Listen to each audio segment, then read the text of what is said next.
Assalamualaikum warahmatullahi wabarakatuh. Alhamdulillah, asyhadu an la ilaha illallah wahdahu la syarikalah wa asyhadu anna Muhammadan abduhu wa rasuluh. Allahumma salli wa sallim ala nabiyyinal karim wa ala alihi wa azwajihi wa dzurriyyatihi wa ala man tabi'ahu bi ihsanin ila yaumil qiyamah. Baik Bapak-bapak, Ibu-ibu yang dimuliakan Allah Subhanahu wa taala, tadi malam kita sudah sampai di beberapa penjelasan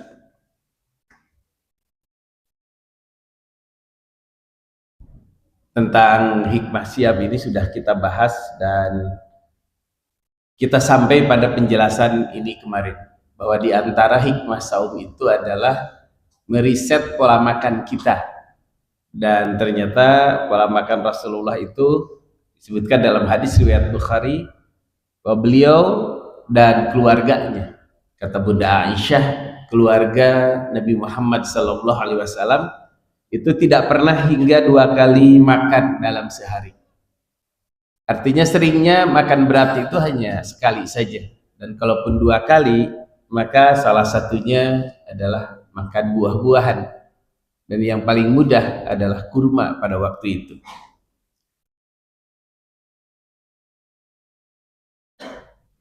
Artinya ini merupakan pola makan yang sehat. Dan biasanya Rasulullah menganjurkan makan malam itu dicukupkan dengan buah-buahan saja. Jadi ada penjelasan syarah dari hadis ini. Kondisi pada saat itu orang-orang tidak suka makan malam. Maka Rasulullah yang sangat pengasih pada umatnya mengingatkan agar banyak makan malam, walaupun hanya dengan segenggam kurma. Dan memang dewasa ini para praktisi kesehatan menganjurkan makan malam jangan terlalu berat, tetapi juga tidak ditinggalkan. Kemudian dalam hadis riwayat At-Tabrani ini disebutkan bahwa perut Rasulullah itu tidak gembrot, ya, tidak besar. Dadanya bidang dan keadaan perut serta dadanya itu berukuran sama. Ini banyak juga disebutkan dalam kitab Syama'il. Kemudian di dalam riwayat yang lain ada penuturan dari Ummu Hani. Beliau saudaranya Sayyidina Ali bin Abi Thalib radhiyallahu anhu. Mereka itu dari kecil memang sering bersama, dalam arti ya karena masih diasuh oleh paman yang sama. Ini kan putri dari pamannya. Beliau ingat bagaimana kondisi perut Rasulullah, dan terlihat perut itu kan bukan dosa karena itu bukan aurat. Beliau pernah mengatakan, kata Ummu Hani, saya tidak pernah melihat bentuk perut Rasulullah SAW kecuali seperti lipatan kertas-kertas yang digulung antara satu dengan yang lainnya. Dalam penjelasannya atau dalam riwayat yang lain disebutkan kal hijaratu ba'duha ba'din, bagi batu-batu yang tersusun. Mungkin bahasa sekarang six pack gitu. Kondisi perut Rasulullah SAW.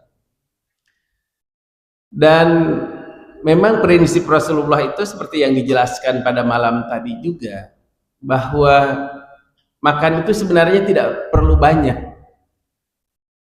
cukup untuk menegakkan tulang punggungnya saja. Bahkan diingatkan sejelek-jelek yang diisi itu adalah perut, karena ketika kita memasukkan makanan ke perut kita, sebenarnya kita memasukkan suatu reaksi kimiawi yang pasti akan berdampak pada diri kita, positif atau negatif. Nah, kalaupun terpaksa harus agak banyak karena masa penyembuhan, recovery, ya harus porsinya seimbang. 1/3 makanan padat, 1/3 air, dan tetap 1/3-nya untuk napas. Nah, terkadang dari sisi itu pun kita tidak seimbang. Volume makanan padat kita biasanya lebih banyak daripada air yang kita minum. Nah, ini yang disebutkan malam tadi, Rasulullah itu halus tapi memberikan edukasi. Beliau mengatakan ketika ada sahabatnya yang perutnya besar, seandainya lemak perut ini letaknya tidak di sini, artinya di bagian lain gitu, tentu itu akan lebih bagus. Kenapa demikian? Karena ya banyak hikmahnya ketika perut kita itu tidak penuh, kita lebih gesit dan lain-lain. Kesaksian Imam Syafi'i rahimahullah, beliau mengatakan, aku tidak pernah kenyang selama 16 tahun kecuali sekali saja.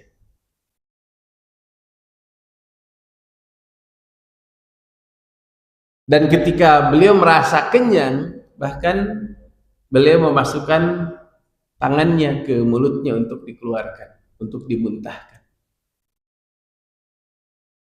Mengapa? Bukan berarti anoreksi, kan ada kasus-kasus anoreksi itu karena saking takutnya menjadi gemuk. Ada orang-orang yang demi penampilannya itu sampai memakan tisu atau memakan sesuatu kemudian dimuntahkan. Tidak begitu, tetapi memang beliau terbiasa makan dengan porsi yang sedikit saja, karena kata beliau kekenyangan itu membuat badan menjadi berat. Ya, karena prinsipnya kan ketika yang dimakan menimbulkan atau berubah menjadi kalori, kemudian kita melakukan aktivitas yang dikeluarkannya sebesar kalori itu, maka tubuh kita akan tetap seimbang. Tapi ketika yang kita makan kalorinya lebih banyak daripada aktivitas yang kita keluarkan, maka mau tidak mau mesti akan menabung dan kita akan menjadi semakin berat. Saya pernah membaca satu es krim saja, satu mangkok es krim yang kita makan itu, kita harus berjalan 2,5 kilometer untuk menghilangkan kalorinya supaya sama antara yang masuk dengan yang keluar. Tapi kalau kita sudah makan makanan padat, es krim, minuman yang manis dan lain-lain, kegiatan kita kurang, ya pasti akan lebih banyak yang tersimpan dan itu akan menjadi tumpukan. Itu efek ke badan. Tapi kalau menurut prinsip Imam Syafi'i, terlalu sering kita kenyang itu justru mengeraskan hati, kata beliau. Bahkan menumpulkan kecerdasan dan membuat sering tidur serta lemah untuk beribadah. Ya, sampai sekarang kita akui benarnya pernyataan Imam Syafi'i ini. Tetapi memang untuk makan yang tidak sampai kenyang, apalagi kekenyangan, itu kan tidak mudah. Ada praktisi kesehatan, beliau juga ulama, itu mengatakan bahwa menjaga pola makan yang halal, sehat dan baik itu berat. Mengapa? Karena godaannya, sabotasenya dari setan langsung. Karena kita tahu makanan itu sumber energi. Dan itu akan dipakai beribadah, dipakai untuk berjuang, dipakai untuk melakukan aktivitas kebaikan. Maka akan dirusak makanannya.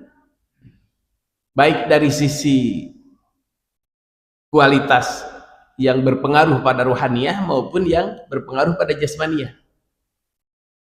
Sebab kalau itu sudah rusak masukannya, maka tidak akan menjadi energi yang efektif lagi untuk ibadah, berjuang, menegakkan kebaikan, melawan tipu daya setan. Itu akan melemah karena energinya disabot langsung begitu. Kita saja Pak, terhadap kendaraan kita, pada mobil kita akan hati-hati memasukkan bensin itu. Nggak mau bensin campuran yang merusak gitu. Kita ingin bensinnya yang murni, yang bagus gitu. Mengapa? supaya awet mesin. Itu kepada kendaraan, kepada mobil atau motor. Ini badan kita ini kendaraan untuk menghadap Allah Subhanahu wa taala. Badan ini kendaraan untuk bersyukur kepada Allah Subhanahu wa taala. Badan ini kendaraan untuk melaksanakan perintah Allah Subhanahu wa taala. Maka kita harus jaga. Harus jaga. Jangan sampai lebih sayang pada motor mobil kita sehingga kita perhatikan asupannya, tapi tidak kita perhatikan pada badan kita. Cuma prinsip ini tidak mudah seperti disebutkan dalam surah Al-Baqarah ayat 168 ini. A'udzubillahi minasyaitonirrajim. Ya ayyuhan nas, wahai manusia. Kenapa disebutkan manusia bukan orang yang beriman? Karena pengaruh makanan itu kepada badan relatif sama, apakah dia mukmin maupun kafir. Relatif sama. Maka panggilannya manusia. Kulu mimma fil ardi halalan thayyiba. Makanlah dari apa yang ada di muka bumi ini yang halal lagi baik. Dan langsung secara kontras dihadapkan pada kalimat wala tatabi'u khutuwatish syaiton innahu lakum aduwwum mubin. Jangan kamu ikuti jejak langkah tipu daya perangkap setan, karena itu musuhmu yang nyata. Langsung dihadapkannya pada setan, karena setan akan memboikot, menyabot kita dari sisi itu. Maka disebutkan bahwa perintah setan dalam hal makan itu pertama dirayu kita agar makan itu yang haram, baik secara zat atau secara cara, sehingga itu menjadi haram. Dirayunya untuk itu. Kalau kita sudah makan makanan yang haram, setan cuti sudah. Jadi ada satu riwayat, iblis itu lagi inspeksi gitu, ada setan yang malah diam, duduk-duduk gitu, padahal ini orang lagi sholat gitu. Marah iblis itu, dipanggil, kenapa kamu tidak goda dia sedang sholat. Kemudian kata setan itu, dia baru saja makan makanan haram, 40 hari sholatnya nggak diterima, 40 hari ibadahnya nggak diterima, biar aja sehusu apapun nggak diterima juga. Udah cuti dia 40 hari. Kalau kita makan makanan yang haram,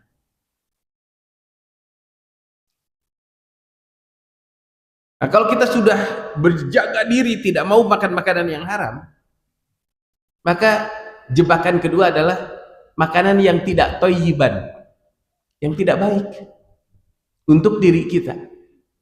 Banyak penafsiran ulama tentang tidak thayyiban itu.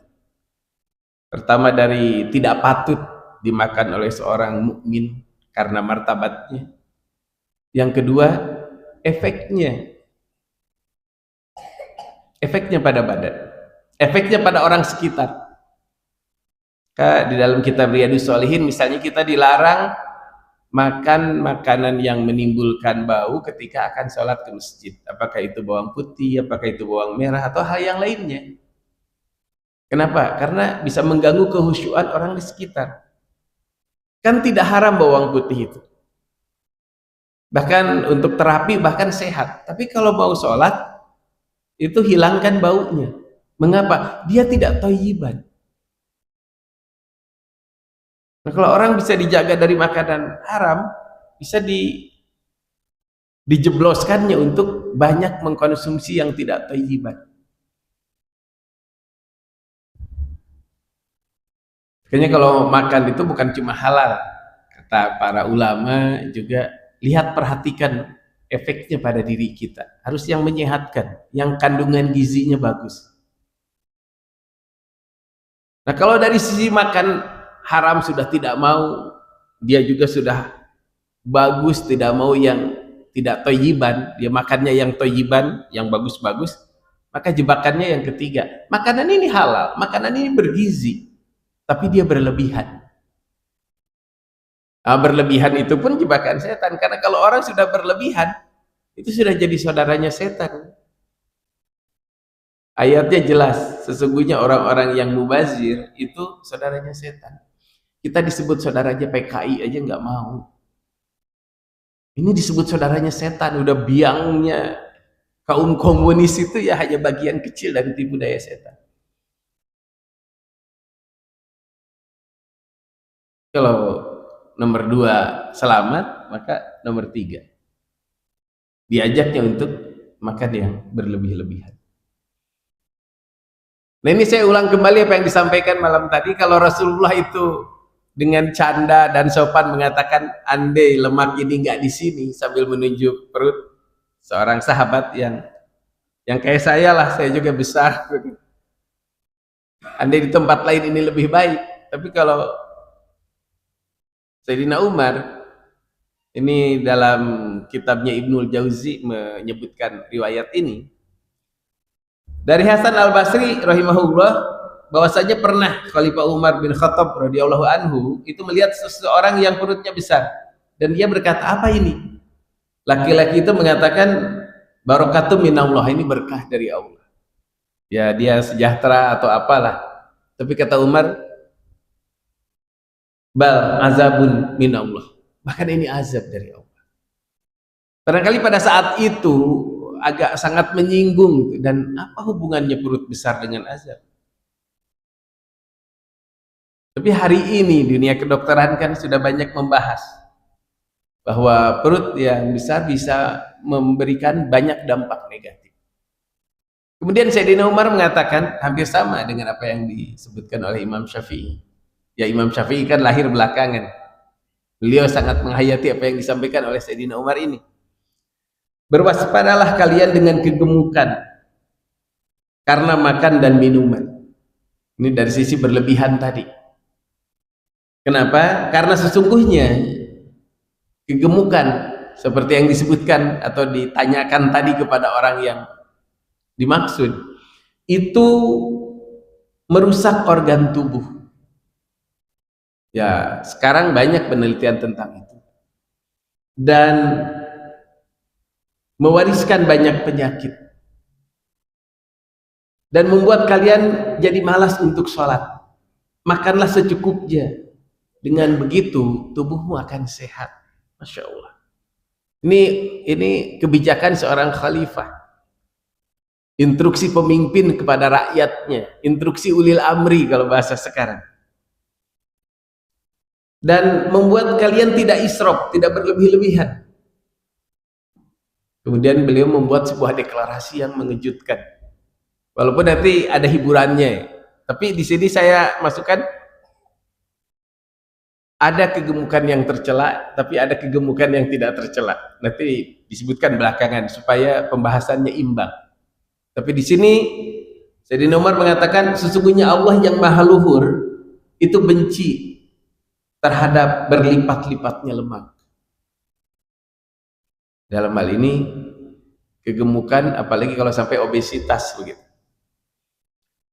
Sesungguhnya tidak ada yang kalah atau rusak seseorang itu kecuali kalau dia memilih hawa nafsunya daripada dinnya. Nah, kalau kita lihat di sini, ya kita kenapa harus waspada dengan kegemukan itu? Kenapa yang disebutkan oleh Sayyidina Umar sebagai bisa jadi azab? Ini bukan dari saya. Disclaimer, saya bukan ahli kesehatan. Tapi saya sekarang lebih peduli dengan kesehatan. Mengapa? 12 hari yang lalu saya stroke. 12 hari yang lalu saya stroke. Alhamdulillah penanganannya di golden time period dengan izin Allah. Orang stroke itu kalau bisa ditangani di dalam waktu 4 jam dari terjadinya penyumbatan atau pecahnya pembuluh darah misalnya, itu kemungkinan besar untuk sembuh dan tidak cacat itu sangat besar sekali. Saya rasakan itu. Saya sempat kehilangan kesadaran. Tapi alhamdulillah ya saya masih bisa kendalikan organ tubuh saya semuanya normal, walaupun hari pertama, kedua, ketiga itu power daya kemampuan saya itu turun sampai 50%. Sekarang alhamdulillah membaik. Karena saya bukan praktisi, saya akan lihat di sini. Ketika perut kita buncit, yang kata Sayyidina Umar itu bisa jadi azab. Kalau menurut kedokteran itu kan diabetes juga salah satu awalnya bisa dari itu. Kemudian liver kita bisa rusak karena itu, hipertensi juga terjadi karena itu, stroke, yaitu yang saya alami, stroke juga terjadi karena itu, cancer karena itu, kemudian juga mudah lupa, kita bisa jadi pikun.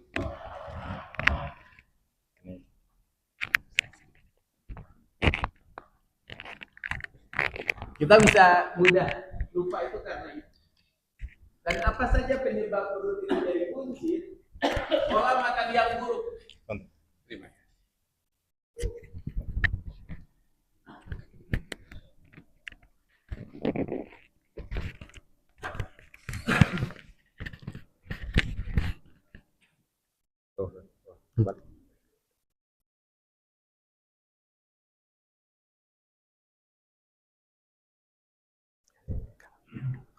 Ya. Apa saja yang membuat perut itu bisa jadi buncit? Pertama, pola makan yang buruk. Ya, kita makan berlebihan, contoh misalnya ya karbohidratnya yang terlalu banyak, yang kemudian diubah menjadi gula. Saya pernah mendengar kata dokter, permen itu kandungan gulanya sama dengan 1 piring nasi. Kalau kita diet, tidak makan, tidak banyak makan, tapi kita ngemut permen. Ya permen itu, 1 permen itu sama kalorinya dengan 1 piring nasi. Kalau 2-3 permen sehari misalnya, makan kita sudah sehari 3 kali, ya seperti makan 6 piring nasi. Kurang tidur, ya kurang tidur juga bisa menyebabkan kegemukan. Kata ahli, jam 11 malam itu waktunya detox, waktunya tubuh itu mengeluarkan racun. Kalau kita tidur di atas jam 11, itu lewat hari itu masa detoxnya.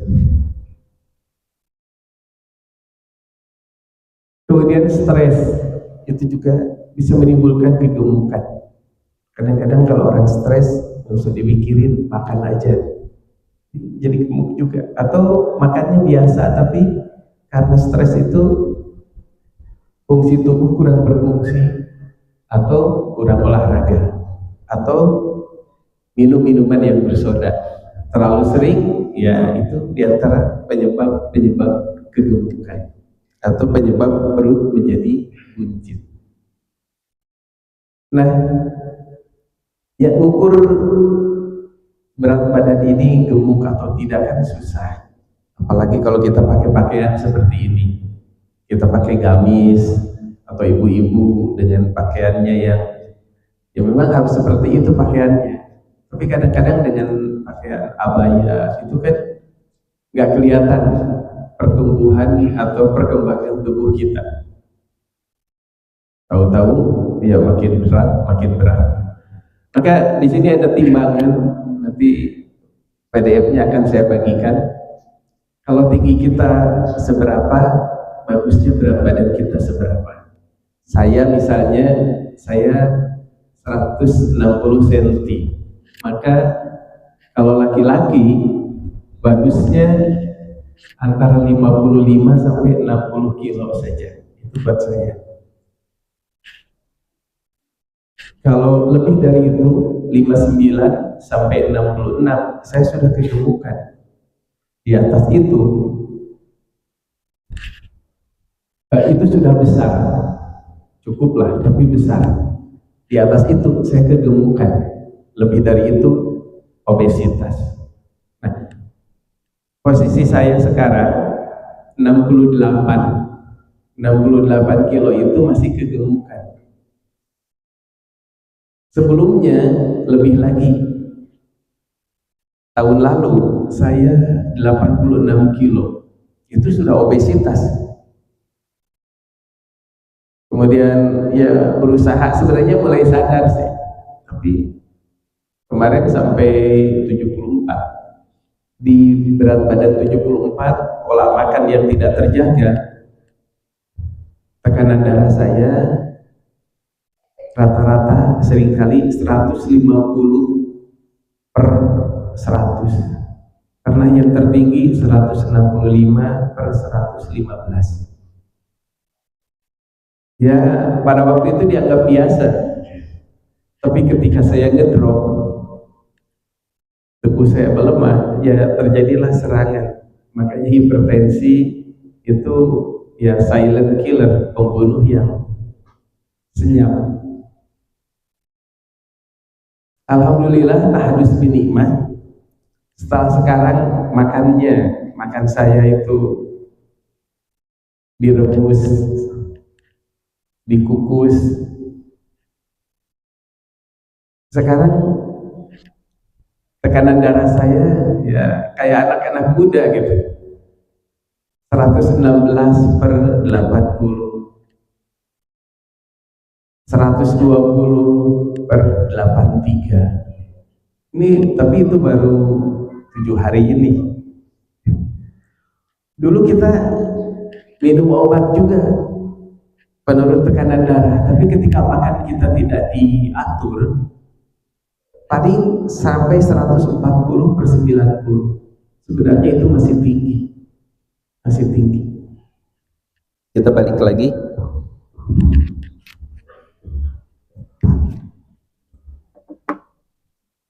Nah, ada rumusnya. Ada rumus seperti ini. Maka sebaiknya masjid itu menyediakan minimal 2 timbangan gitu.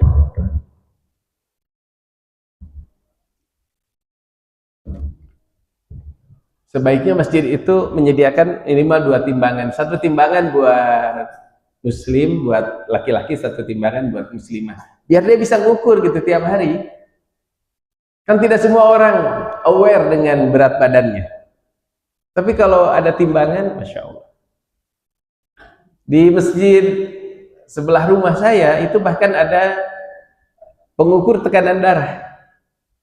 Jadi terkadang bapak-bapak kumpul itu ya selesai wirid gitu ya saling mengecek tekanan darahnya. Itu kan jadi sensor ya. Insya Allah nanti ini saya bagikan sehingga nanti bisa di-share oleh DKM pada majelisnya. Nah, kenapa kadang-kadang kita sulit untuk menurunkan berat badan kita? Karena beda olahan, ternyata beda kalorinya. Seperti contoh di sini, singkong itu kalau direbus kalorinya hanya 146, tapi begitu digoreng itu berubah menjadi 2 kali lipatnya atau 1,5 kali lipatnya, menjadi 242 kalori. Ketika dibikin keripik naik lagi, itu menjadi 435 kalori. Direbus itu kecil, tapi kalau sudah digoreng 1,5 kalinya, begitu dibuat keripik tambah besar lagi. Anak-anak muda, oke. Saya pernah mendapatkan satu buku, itu dokter dari Madinah. Anak-anak, orang itu katanya kalau usianya di bawah 40 tahun, kalau lebih-lebih dikit, ada kelebihan gitu, itu tubuh masih bisa menyeimbangkan. Tapi kalau sudah di atas 40 tahun, kalau lebih, itu ya sudah lebih aja gitu. Jadi yang harus bijak itu apa yang dimasukkan ke tubuh kita. Dalam surah Abasa kan disebut hendaknya manusia itu memperhatikan makanannya. Fal yang dzuril insan ila ta'ami. Mesti diperhatikan. Ya kalau kita mah kayak terhadap kendaraan kan hati-hati itu, bensin yang dimasukkan itu harus bagus. Jangan sampai ngerusak ke mesin gitu kan. Ini singkong rebus dengan singkong goreng, kalau per 100 gramnya, kalau direbus 146 kalori, kalau digoreng 202 kalori. Lemaknya juga beda. Kalau direbus 0,26, tapi kalau digoreng itu naik berapa kali lipatnya. Ini 8 ini kalau di seperempat kan 16 kali lipatnya. Kalau lebih mah. Ini 0,26 kali 10 aja 2,6. Ini hampir 8. Berarti kan naik 80 kali lipatnya lemaknya. Ketika digoreng itu kandungan lemaknya menjadi 80 kali lipat dari ketika direbus.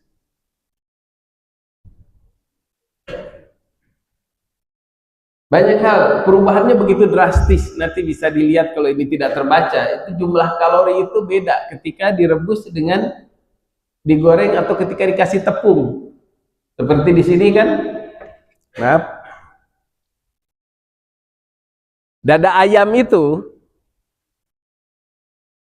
ketika diolah dengan tepung dari 150 kalorinya menjadi 313. Jagung itu dari 93 ketika dikasih tepung jadi ote-ote atau bala-bala itu menjadi dari 93 jadi 260.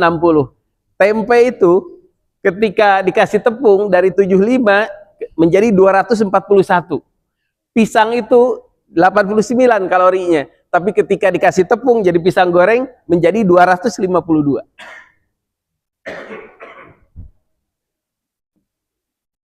Saya bukan ahli, tapi saya ambil dari Instagramnya orang-orang yang ngerti kesehatannya seperti itu. Maka menghindari goreng-gorengan, menghindari terigu itu menjadi penting ketika usia kita semakin bertambah. Mengapa? Jika tidak, memang berat badan kita akan cenderung menjadi semakin berat. Kasihan jantung kita. Kemudian dengan berat saja jantung kita menjadi bekerja lebih keras untuk memberikan darah, menghantarkan darah ke seluruh tubuh kita. Dan ketika misalnya lemaknya juga banyak dan lain-lain menjadi semakin kental, yaitu tekanan darah kita juga menjadi semakin tinggi juga. Kerja jantung lebih berat, kasihani jantung kita.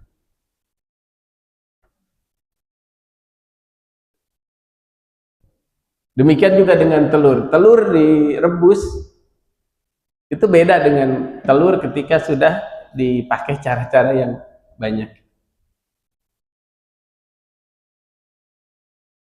Dan di dalam hadis riwayat Abu Ya'la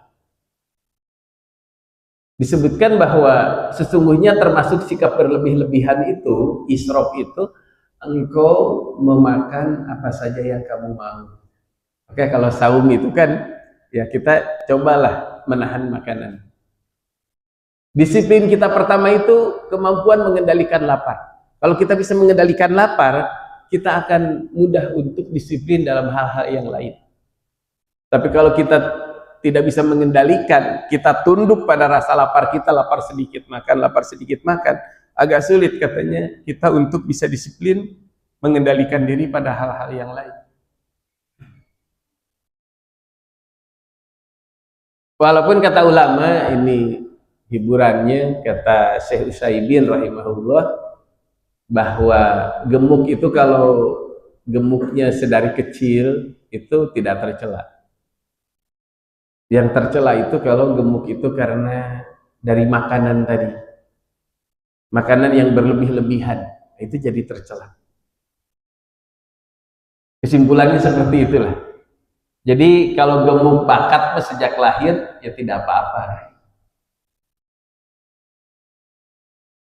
Tapi kalau misalnya kita pada dasarnya sih tidak gemuk, tapi kemudian kita tidak memperhatikan makanan kita, ya kasihan. Kalau kata Sayyidina Umar, itu merusak organ tubuh dan melemahkan semangat kita beribadah. Oh, saya gemuk, saya rajin ibadah, alhamdulillah. Tapi kalau kita langsing lebih gesit lagi, kan gitu. Saya gemuk, tawaf saya, sa'i saya masih bisa, betul, alhamdulillah. Tapi kalau langsing, sa'inya bisa lebih cepat juga, tawaf sunatnya bisa lebih banyak juga. Dan ini yang disebutkan malam tadi bahwa kebiasaan makan sehari 3 kali itu bukan kebiasaan dari dulu-dulu, bukan kebiasaan orang bahari.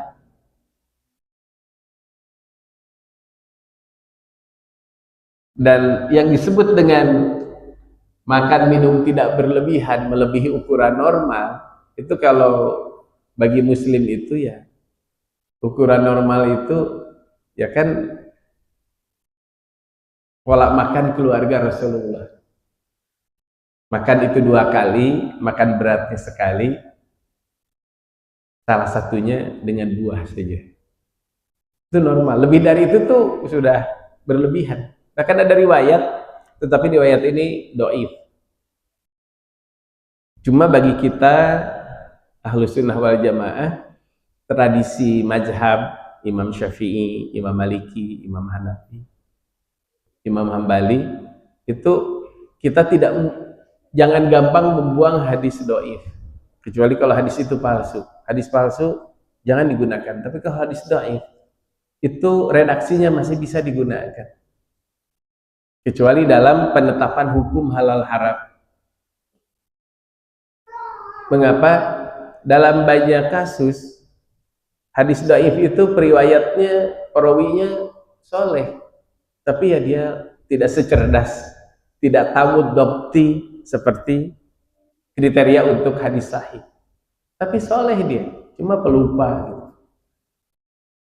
Sehingga Imam Ahmad rahimahullah masih lebih memilih hadis dhaif dijadikan bahan pelajaran daripada sekedar perkataan manusia. Jadi tidak gampang. Maka ada satu tulisan yang bagus, tragedi Bulughul Maram gitu ya. Bulughul Maram itu dipelajari di pesantren, tapi dijadikan kajian juga di banyak tempat. Tapi ketika beda caranya, di pesantren hadis dhaif dipakai, hadis dhaif di Bulughul Maram juga sebagai penjelas, sebagai pembatas. Sedangkan di beberapa tradisi Bulughul Maram juga yang digunakan, tapi hadis dhaif yang ada di Bulughul Maram sama sekali tidak dipakai. Maka kesimpulannya menjadi berbeda. Ada tulisan yang bagus tuh tentang tragedi kitab Bulughul Maram. Nah, ini termasuk hadis dhaif juga, tapi kan kita gunakan minimal seperti inilah. Disebutkan dalam hadis ini, kami, maksudnya muslimin, adalah suatu kaum yang hanya makan bila lapar dan berhenti sebelum kenyang. Nah, katanya dalam beberapa tambahan penjelasan terhadap hadis ini, ada dokter yang tabib yang ke Madinah. Madinah negeri makmur. Ya, awal-awalnya banyak penyerangan terhadap Madinah, ada Ahzab, ada Badar, Uhud, terjadi penyerangan. Tapi semakin hari kan semakin makmur. Dokter tabib itu ke situ, tapi 2 tahun nggak ada pasien. Nah, ketika ditanyakan kepada pemimpin Madinah, ya kami adalah kaum yang baru makan kalau lapar dan berhenti sebelum kenyang. Ya kira-kira kondisi kita sekarang Ramadan kan, kita makan itu ya setelah lapar, cuma berhenti sebelum kenyangnya yang masih susah.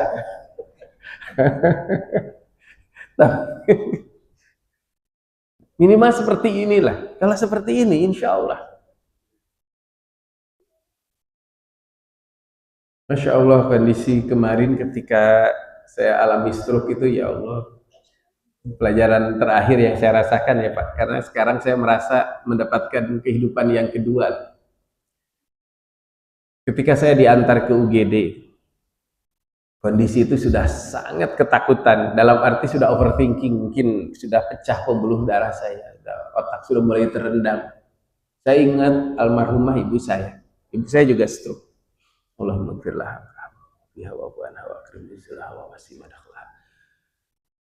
saya melihat bagaimana ibu saya ketika stroke. Saya berpikir mungkin saya sudah seperti itu. Nah, ketika perjalanan ke UGD, apa yang saya rasakan? Itu perasaan saya berubah, Pak. Mungkin bukan berpikir dari otak lagi, sudah dari rasa, dari batin saya. Saya mulai melankolis itu. Saya ingat keluarga, betapa sedikitnya apa yang sudah saya lakukan untuk keluarga. Kemudian ingat lagi seluruh hidup saya, antara yang saya kerjakan berupa kebaikan dengan kelalaian saya. Ya kalau dipakai kayak prinsip akuntansi gitu, itu nggak balance. Jeblok lah, banyak waktu yang saya sia-siakan, banyak waktu yang saya tidak gunakan dengan baik. Ya orang ada yang bisa hafal Quran itu kan bahkan dalam 3 bulan, ada yang bisa hafal Quran dalam 2 bulan. Ya jelek-jeleknya ada orang bisa hafal Quran 3 tahun. Saya sudah berapa puluh kali 3 tahun belum hafal Quran, dalam arti anak-anak kecil sudah pada hafal Quran, itu kan jadi kepikiran, Masya Allah, betapa lalainya saya.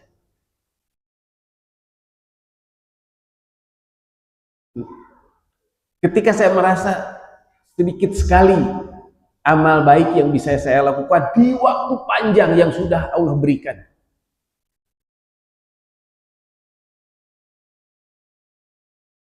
maka saya sangat sedih, Pak. Kemudian saya hanya mikir, ini hari Jumat, 12 hari yang lalu, ini hari Jumat, meninggal pada waktu Jumat itu baik. Pikiran saya, ya sudah, saya syahadat aja. Karena sudah satu-satunya yang saya harapkan sekarang dari syahadat itu. Dan ketika saya ingin mengucapkan asyhadu an la ilaha illallah wa asyhadu anna muhammadar rasulullah, ternyata nggak bisa juga. Lidah saya sudah ketarik, udah keluh. Tambah sedih, Pak, Masya Allah. Jadi kesimpulan saya sekarang, jangan mengandalkan bisa mengucapkan la ilaha illallah di akhir hayat. Ketika kita bisa, alhamdulillah itu baik. Tapi ternyata pengalaman saya sendiri nggak bisa pada waktu itu ingin mengucapkan la ilaha illallah wa asyhadu anna muhammadar rasulullah, nggak bisa, Pak. Sedih saya, kok saya nggak bisa. Saya nggak bisa. Makanya kan kehidupan bertauhid itu harus dibiasakan dari sekarang. Ketika kita normal, kita menjalani tauhid, melaksanakan syahadatain dengan segala konsekuensinya.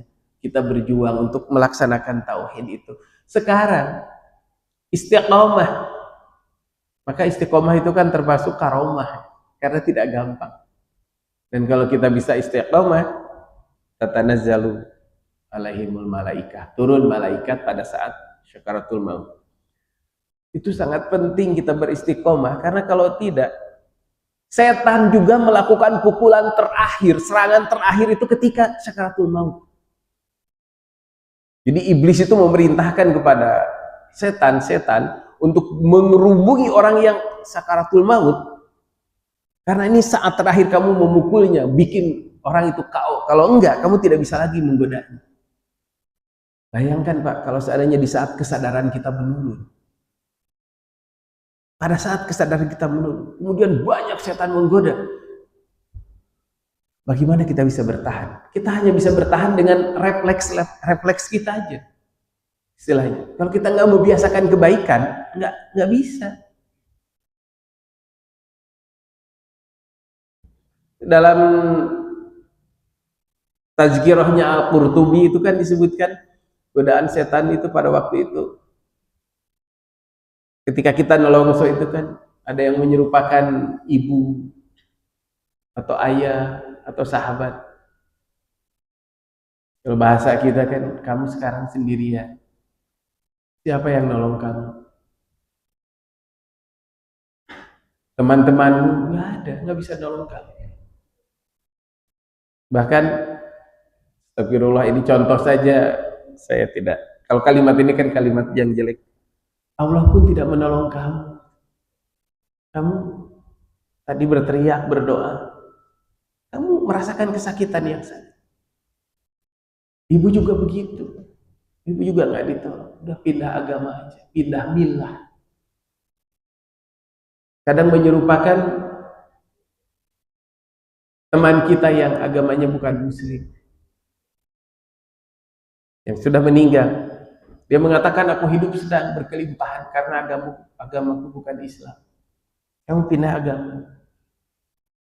Aku bahagia sekarang. Tuhanmu tidak menolong kamu. Pada saat kesadaran kita udah mulai turun, Masya Allah. Kayaknya fitnah terbesar itu sampai kita berdoa terus kan, berdoa terus di akhir salat itu. Allahumma inni a'udzubika min azabi jahannam, min azabinna, wa min fitnatil mahyaya wal mamat. Dari fitnah hidup dan fitnah kematian. Fitnah kematian itu mendekati syakaratul maut. Pukulan terakhirnya di situ. Kalau kita nggak istiqomah, itu nggak turun malaikat itu. Ya turun, tapi kan ada disebutkan dalam hadis sahih, dosamu yang ini akibatnya ini, dosamu yang ini akibatnya ini. Tidak menolong kita. Gitu. Tapi kalau kita istiqomah, turun memberikan kabar gembira, turun melindungi kita dari serangan-serangan setan itu. Jangan berharap nanti saya bisa mengucapkan la ilaha illallah. Dari sekarang istiqomah, melaksanakan kebaikan, laksanakan ilmu yang sudah kita dapat dari para ustadz-ustadz kita. Banyak ustadz di sini, alhamdulillah. Bapak-bapak, ibu-ibu sering mendengarkan, laksanakan itu sekarang ketika masih sehat. Istiqomah itu karomah, istiqomah itu luar biasa. Karena itu yang membuat kalau dalam surah itu turun malaikat pada saat-saat kritis kita. Iya Pak, saya pun sempat nelongso itu termasuk saya kok gini gitu. Hampir-hampir berpikir kok saya nggak ditolong. Terus udah gitu malah jadi sombong. Saya kan ustadz, kok saya nggak ditolong? Hampir-hampir begitu Pak. Coba itu kalau setan makin keras itu kan, kita bisa jadi nyesel.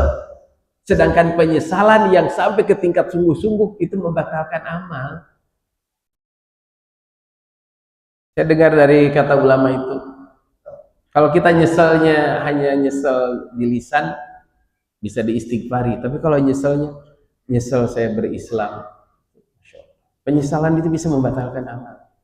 Dan setan ingin kita menyesal di akhir kehidupan kita dengan keislaman kita. Dan pada saat itu kesadaran kita sedang menurun. Ada hadis Rasulullah mengajarkan, saya berlindung dari disergap setan ketika indal maut, ketika mendekati kematian. Masya Allah. Mungkin ini saja yang bisa disampaikan. Kesimpulannya, ayo kita jaga badan kita supaya tetap dalam kondisi yang prima. Hatta ya'tiyakal yaqin, sampai kita meninggal. Kalau soal meninggal itu soal takdir.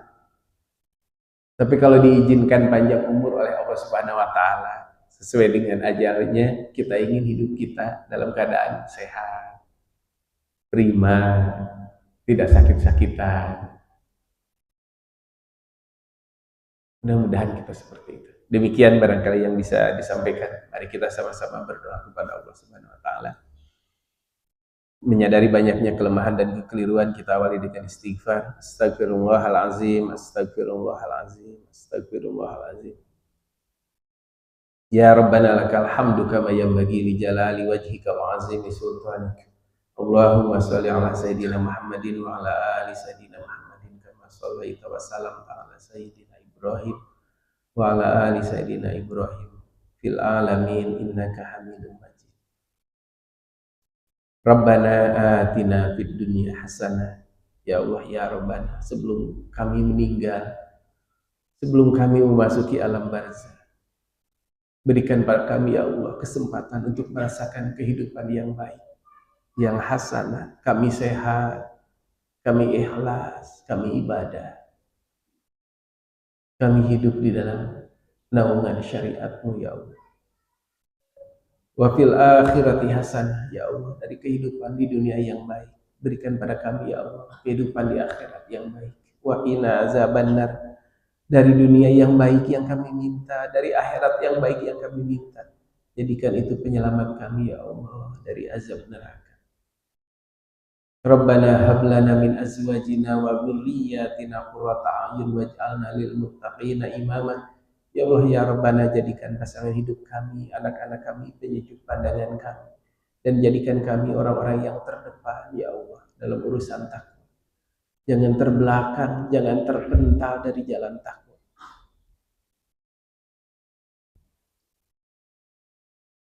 Rabbana afrigh alaina sabra wa tawaffana muslimin wa tawaffana ma'al abrar. Berikan pada kami keteguhan, kesabaran. Wafatkan kami ya Allah sebagai muslim bersama orang-orang muslim, sebagai orang-orang yang berbuat baik bersama dengan orang yang berbuat baik. Amin ya rabbal alamin. Wa sallallahu ala sayyidina Muhammadin wa ala ali sayyidina Muhammadin. Subhana rabbika rabbil izzati amma yasifun. Wassalamun ala mursalin walhamdulillahi rabbil alamin. Wassalamualaikum warahmatullahi wabarakatuh.